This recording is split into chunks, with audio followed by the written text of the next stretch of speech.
It begins in the cold shadow of the Himalayas, in a time when the world was still recovering from the shock and devastation of the First World War.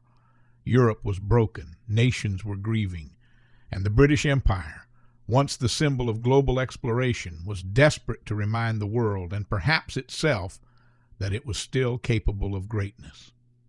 In 1922, standing on the edge of the modern age, the British government and the Royal Geographical Society fixed their eyes on a single destination, not a new continent, not an undiscovered island. Something far more dangerous, something no human being had ever touched. Mount Everest, the highest mountain on Earth, rising 5.5 miles into the sky, where the air is so thin a match won't light, where storms form out of nowhere, and where the cold can freeze a human to death in minutes. No one knew if Everest could be climbed. No one knew if a human could survive its upper slopes. The mountain was a blank spot on the map, a threat, and an invitation all at once. And in 1922, a team of British climbers, explorers, soldiers, scientists made a choice. They were going to try.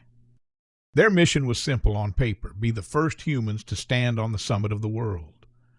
But their journey would become something far more complex. An expedition marked by ambition, rivalry, scientific experimentation, world record altitude climbs, and a deadly avalanche that would become the first mass casualty disaster in Everest history. This is the story of the 1922 British Everest expedition, a story of courage, mistakes, innovation, and tragedy at the edge of the sky. When the British team assembled in India in early March, they were not simply preparing to climb a mountain. They were preparing for a months-long military-style operation. Dozens of climbers, scientists, surveyors, and doctors. Hundreds of porters, tons of gear, literally. Bottled oxygen. In the early 1920s, many climbers believed that using bottled oxygen on a mountain was cheating, an unnatural shortcut that tarnished the purity of mountaineering. But others argued it was simple physiology. Above 26,000 feet, the air was too thin. The body was too weak. Without oxygen, a climber could barely think straight, let alone survive the final push to the summit of a 29,000-foot peak. Among the men pushing for oxygen was George Finch, a brilliant eccentric chemist from Australia. Finch believed that oxygen wasn't just helpful, it was the only way anyone would ever survive at 28,000 feet. He designed new breathing systems for the expedition, heavy, experimental, difficult to maintain, but potentially life-saving. Not everyone agreed with him. George Mallory, another leader of the expedition and one of the most famous climbers of his day, insisted that Everest should be climbed by fair means. No tricks, no breathing machines, just human strength. Finch believed Mallory was romanticizing suicide. These two men, Mallory and Finch, would eventually push higher than anyone in human history. But first they had to reach the mountain. Their journey began in Darjeeling, India. From there they marched hundreds of miles through Sikkim, across mountain passes, past monasteries, and deep into Tibet. The local Tibetan authorities had granted them permission to approach Everest from the north, a rare political allowance that would never be repeated in the same way again. For weeks they crossed frozen rivers and rocky trails until finally in April they reached the Rongbuk Valley, one of the most remote and sacred regions on Earth. Monks watched with curiosity as British climbers unloaded their gear and set up their first camps. The enormous white pyramid of Everest stood in the distance, towering above everything, beautiful, silent, and terrifying. Base camp was established, then advanced base camp, then Camp 3. Then Camp 4. The mountain, they quickly learned, was not just tall, it was complicated. To reach the upper slopes, they had to climb to a saddle of ice at 7,000 meters, known as the North Col. In 1922, no one had ever climbed to that point. The approach was brutal, the slopes were steep. The winds were constant, and the altitude was already extreme.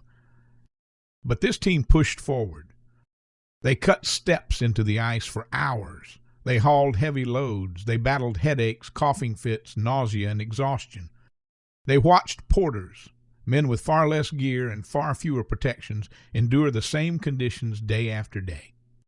On May 20th, the first serious summit attempt began. Mallory, Somerville, Norton, and Morshed made their way up the North Ridge without oxygen. Their plan was bold: climb fast, push high, rest minimally, and attempt the summit in a single sustained push. For hours they moved upward, punching through snowdrifts, climbing rock bands, and stepping onto narrow ridges that dropped thousands of feet on both sides. As they ascended, the world below grew distant and small, the air thinned, the wind sharpened. Breathing felt like trying to drink air that wasn't there. At around 26,000 feet, something extraordinary happened. They kept climbing. The human body is not designed to function at that altitude without supplemental oxygen, but these men did. They pushed above 27,000 feet, climbing higher than any human being in recorded history. But the conditions worsened. The wind strengthened, clouds began to build, and the men felt themselves reaching their biological limits.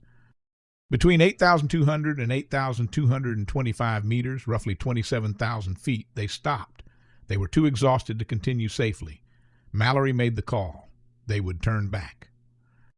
They had not reached the summit, but they had achieved a new world altitude record, higher than any human had ever stood. When they returned to camp, they were exhausted, frostbitten, and mentally drained. But they were alive.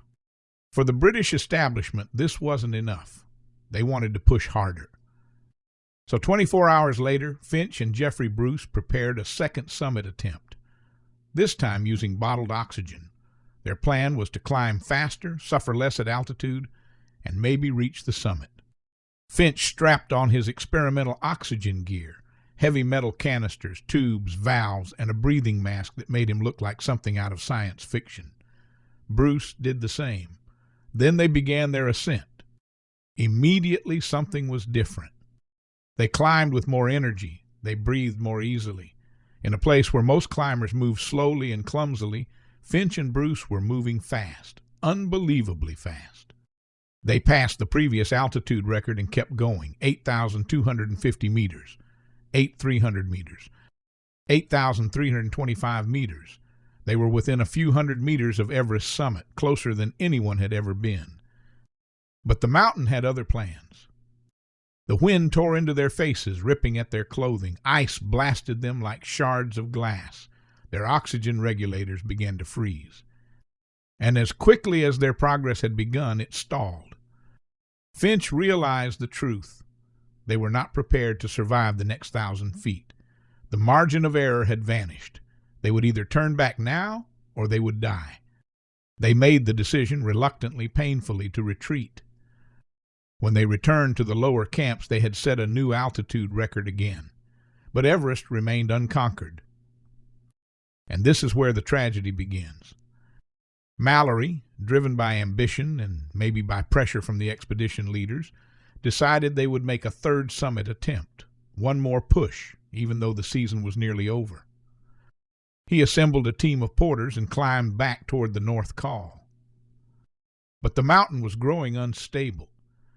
Heavy snow had accumulated high on the slopes, the temperatures were fluctuating, the ice was cracking. Danger was building in silence. Mallory and his team moved upward, cutting steps in the snow, when suddenly the world shifted. Crack, a roar, and an entire slope of snow broke free above them. Within seconds, an avalanche thundered down the mountain, a wall of snow, ice, and death. Mallory survived barely, by clinging to his ice axe and digging into the ice. But 7 porters were swept away, buried instantly beneath the snow. Their bodies were never recovered. It was the worst disaster in Everest history up to that point. The expedition ended immediately. The climbing season was over. The British packed their gear, mourned their dead, and left the mountain in silence. The world heard the news, the triumphs, the records, and the deaths, and formed a new understanding of Everest. The mountain was climbable, but it was not safe. It demanded respect, it demanded sacrifice, and it demanded a price in blood. The 1922 expedition did not reach the summit. First, that humans could climb above 8,000 meters. Second, that supplemental oxygen worked. and third, that Everest would kill without hesitation. 2 years later, Mallory returned to Everest. In 1924, he disappeared high on the mountain with his partner, Andrew Irvine, their fate unknown for nearly 75 years. He never made it down. The legacy of the 1922 expedition is etched into the ice of the Himalayas. It is the story of ambition colliding with reality, the story of science clashing with tradition, the story of men pushing their bodies beyond anything nature intended. And it is the story of the first real confrontation between humans and the highest point on planet Earth. A confrontation the mountain won.